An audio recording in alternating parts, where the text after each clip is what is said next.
É interessante quando a gente para pensar no gênero do filme de terror, porque todos os gêneros de filme, de cinema, eles partem de uma matéria-prima. Qual é a matéria-prima para que eu possa criar determinado roteiro? Eu tenho que partir de algum ponto. E o filme de terror, ele parte de um ponto. Lembrando que eu sei que nós somos crentes, e geralmente crentes não gostam de filme de terror, não é verdade? Mas tem uns que gostam, né? Tem uns que gostam. Nada contra. Eu acho que tem uns bons, tem uns que não são bons. Depois eu vou dizer aqui o nome do que eu acho bom, mas depois. Mas enfim, o que é que faz alguém ter a matéria-prima de ideia, de criatividade para escrever um roteiro de terror? Você já pensou em escrever um roteiro de terror? O que já viu? Você escreveu? Não? O que é que leva a pessoa a ter ideia para escrever um roteiro de terror? Ela tem que conseguir perceber e captar fobias humanas, medos. Observe que se a pessoa, por exemplo, tem medo de aranha, tem gente que tem medo de aranha, né? Daí já dá para fazer um filme, não dá não? Quem é que lembra do aracnofobia? Eita, 1990 é alguma coisa, né? Quando a pessoa pensa que, por exemplo, tem gente que tem pavor a cobra, dá para fazer um filme, não dá? Anaconda e outras coisas do tipo. Tudo que a pessoa entende, existe um medo, existe um trauma, a pessoa vai trabalhar em cima do terror. Porque o que é o terror? O gênero do terror é explorar o medo que a pessoa tem. É irônico, porque criança gosta muito de terror. Pelo menos eu gostava muito quando eu era criança. Eu assistia só para ficar cheio de medo. Por que a pessoa gosta e fica com medo? Mas ela gosta de ficar com medo porque gosta de assistir. Eu lembro que eu marcava quando a gente ia para casa da minha avó, eu disse, ela vai passar o Fred Krueger. Vamos assistir. A gente passava um dia assustado, com medo, mas ficava lá para assistir. Depois não conseguia dormir, né? Porque, inclusive, o autor trabalha justamente o medo do pesadelo. Todos os medos que a pessoa possa ter na vida, as pessoas que trabalham com o gênero do terror têm ali então uma gama de matéria-prima para poder trabalhar. E aí o medo mais comum seria o medo de fantasma. Mas todos os medos estão ligados ao medo principal. Se você parar para pensar, não existe o gênero do terror se não flertar com a morte. Porque a morte é o maior medo do ser humano. Se todo mundo aqui tivesse coragem de responder e assistisse evidentemente às pegadinhas, a maioria iria lembrar de uma pegadinha de terror. As pegadinhas de terror chamam mais atenção. Tem muita pegadinha engraçada, mas as de terror chama mais atenção. E aí observe que o ser humano parece que ele flerta com essa coisa do terror. E ao mesmo tempo, isso nos diz algo que é importante a gente pensar.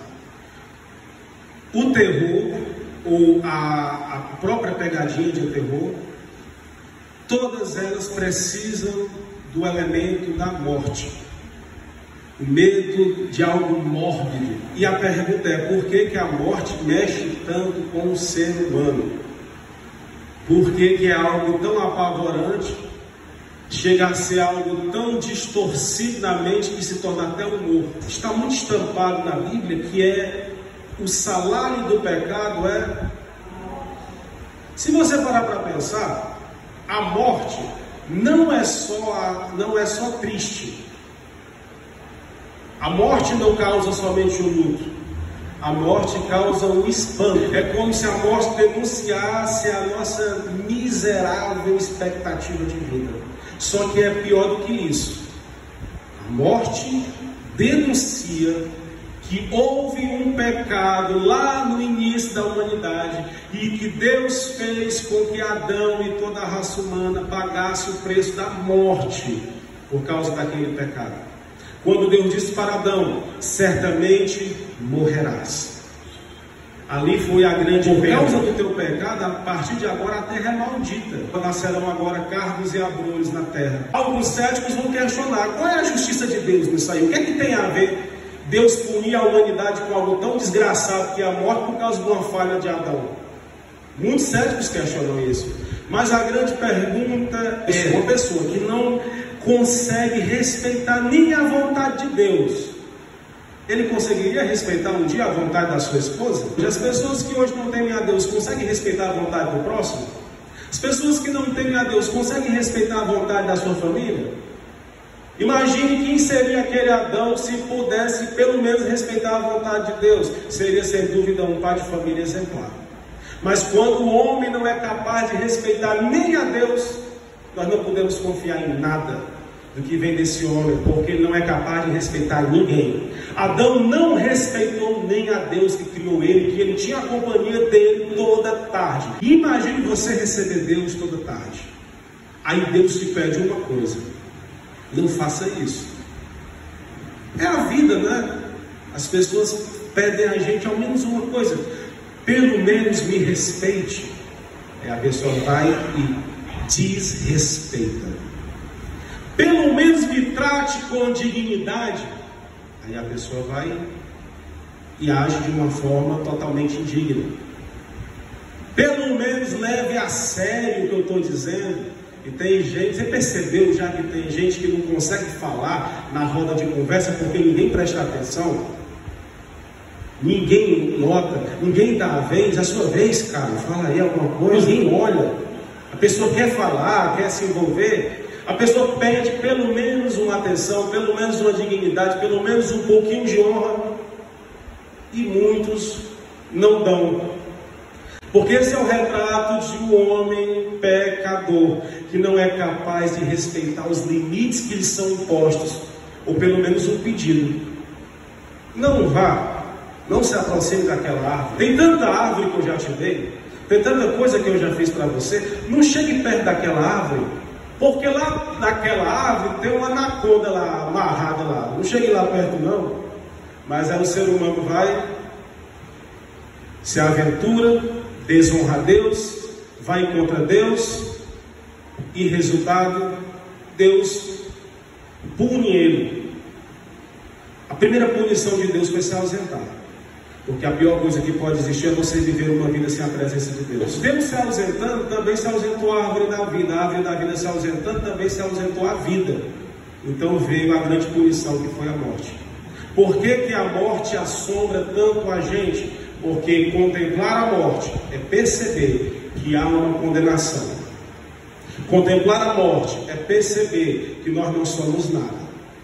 Contemplar a morte é perceber que houve um pecado no mundo que trouxe toda esta desgraça. Olhar para a morte é perceber que existe algo ainda pior: o inferno. E se a gente parar para pensar, não seria por acaso o pesadelo um prenúncio do inferno? Como assim?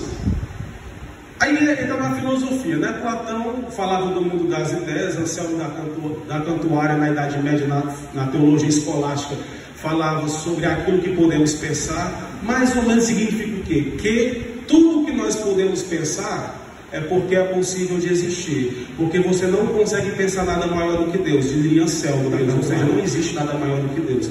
Tudo mais que você possa pensar é porque pode existir. Não seria então o pesadelo algo que Deus permitiu que a gente tenha, para que a gente possa sentir um pouquinho do que é a condenação eterna? Porque o que é a condenação eterna? É um pesadelo que nunca tem fim. O que é o paraíso? O que é a vida eterna? É aquele sonho que você não queria que acabasse, e você fica com raiva quando ele acorda. Puxa vida, estava tão bom. Quem sabe Deus plantou em nós essa capacidade de sonhar, para que a gente possa provar um pouco do que é a eternidade. Ou a eternidade boa, ou a eternidade ruim. E há muitas pessoas que andam atormentadas por causa de sonhos. Um sonho que a pessoa não consegue ter paz, um pesadelo, uma noite toda. É uma noite terrível, não é uma noite que a pessoa dormiu bem. A pessoa acorda mal, a pessoa acorda suando, a pessoa acorda sentindo uma angústia tremenda. E aqui nós vamos para a grande questão que a gente leu. Deus levou Ezequiel, um profeta e sacerdote, para contemplar uma visão de morte. Visão de morte. Não podia ter nenhum vínculo com a morte. E Deus chama o profeta, o sacerdote, para contemplar uma visão de morte. por que que Deus vai mostrar uma coisa tão assombrosa? Porque se você parar para anotar aqui no texto, não é uma visão nada bonita. Imagine você de madrugada, um anjo aparecer e te levar para contemplar um vale cheio de caveira. Já pensou? Não é uma coisa bonita, é uma coisa atemorizante. Quem sabe Ezequiel tinha trauma com isso. Além de ser sacerdote, não poder ter relação nenhuma com esse tipo de conversa, com esse tipo de assunto. Aí Deus pega Ezequiel e leva para contemplar algo que possivelmente fosse seu maior problema. Possivelmente fosse seu grande trauma. Sabe por quê? Porque Deus muitas vezes leva a gente para contemplar os nossos maiores medos. Muitas vezes Deus permite que aconteça coisas na nossa vida que façam a gente perder o sono, para que a gente fique de cara a cara com aquilo que a gente mais teme. Mas por que Deus vai fazer isso? Que Deus torturador é esse que permite que você veja aquilo que mais te assusta? Que Deus é esse que permite que você tenha sonhos terríveis, tenha sensação de assombração terrível? Que Deus é esse que permite? Porque Deus está querendo mostrar uma coisa a Ezequiel. Deus está levando o profeta para contemplar aquilo que ele mais teme, mas para dizer algo para Ezequiel. Ezequiel, existe alguma coisa que pode ser feita. Ezequiel, existe um mal que você está vendo, existe um medo que você está sentindo. Eu sei que você está assombrado. Eu sei que você anda assustado. Eu sei que você não está conseguindo ter paz ao estar vendo esta visão, ao estar sentindo esta sensação. Mas eu quero dizer algo para você. Profetiza sobre estes vales de ossos secos. Profetiza e você vai ver que vai haver vida. Profetiza, porque não existe nenhum mal capaz de frear o poder de Deus. Não existe. Se você anda atormentado por pesadelo, se você anda atormentado porque viu um vulto, alguma coisa, existe uma resposta na Bíblia. Deus é Senhor de todas as coisas e todos os espíritos, potestades, anjos estão debaixo do domínio de Deus. Deus é maior do que qualquer medo. Deus é maior do que qualquer medo. Deus não vai levar você para contemplar algo ruim, tenebroso, se Ele não pudesse fazer nada. Porque a morte não manda em Deus. Porque Deus está dizendo para Ezequiel que daquele vale de ossos secos vai haver vida. É claro que a gente não pode fugir do contexto, e o contexto está falando da redenção de Israel que estava no cativeiro babilônico. Mas a Bíblia é muito profunda, e a Bíblia fala de muitas coisas, e a Bíblia está nos dizendo aqui também, e sobretudo, que Deus levou o profeta para uma visão de terror, mas para dizer a ele que nenhum medo, nenhum pressentimento mau, nem aquela angústia, aquela sensação de que tudo está perdido, aquela sensação de que o mundo agora desabou, aquela sensação de que as expectativas agora são as piores possíveis. Não quando a gente deposita a fé em Deus, não quando a gente está concentrado naquilo que Deus é, porque não existe o irreversível para Deus, porque para Deus nada é inexequível, porque para Deus não há o impossível. Então o que é que Deus quer na nossa vida? Que a gente venha ter fé, coragem, confiar em Deus, porque Deus é aquele que é capaz de fazer a morte vir à vida. Mas tem algo também que fala esse texto. Esse texto fala, como eu já disse, fala da redenção de Israel, que estava presa no cativeiro babilônico, que Deus iria trazer novamente a libertação. Mas esse texto também nos fala de um mistério muito grande. E tem tudo a ver com a Páscoa. Tem tudo a ver com Cristo. Qual é o maior medo do ser humano? A morte. Qual é a maior punição do ser humano? A morte. Qual é a maior matéria-prima para o filme de terror? A morte. Qual é o pesadelo mais assustador? Morte. E o que é que Deus fez para nos trazer a salvação? Usou a morte. enviou seu Filho ao mundo. Aprove a Deus, diz Paulo, que querendo restabelecer o mundo pela sabedoria não pôde, porque o homem é louco demais. Então restabeleceu o mundo pela loucura da cruz. Deus enviou seu Filho ao mundo para que Jesus Cristo, pela morte, trouxesse a vida. A coisa mais assustadora que pode existir, Deus enviou seu Filho ao mundo para vencer e derrotá-la. Deus enviou Cristo e hoje é o domingo da ressurreição. Hoje é o domingo em que Cristo ressuscitou dentre os mortos. Jesus Cristo morreu naquela sexta-feira dolorosa, sangrenta. Jesus Cristo passou aquela vergonha e humilhação da cruz. Mas no domingo de manhã, a Bíblia diz que um anjo desceu do céu e removeu a pedra que ali estava. E Cristo ressuscitou. Ele não está aqui, ele já venceu a morte. Ele não está aqui. Sabe aquela visão do vale de ossos secos? Que Deus é capaz de fazer brotar vida onde há morte? Pois se cumpriu no Filho de Deus. Deus o ressuscitou dentre os mortos. Deus com o seu poder mostrou que a morte não tem a última palavra.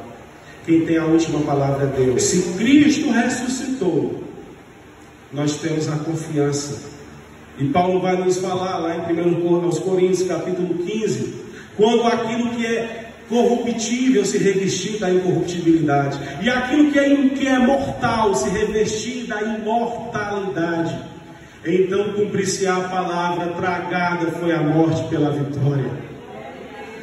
Significa que Cristo ressuscitando, nós temos a esperança de que este mundo todo torto, todo adoecido, todo perturbado, todo confuso, Cristo ressuscitou. Então isso nos dá a certeza de que há uma esperança, de que nós podemos olhar para além desta vida também, de que Ele é poderoso, não somente para desfazer maus pressentimentos, que isso é muito bom, mas Deus é poderoso principalmente para perdoar a nossa culpa e garantir a nossa salvação, o perdão completo, porque Ele não só nos perdoa, mas como nos purifica de toda iniquidade, livrando de nós os piores vícios e aquilo que nós não conseguimos vencer pelas nossas forças. Deus, pelo seu poder, entra dentro de nós e nos faz vencer a cada dia, cada gigante, cada vício, cada pecado, nos transformando de fé em fé, de glória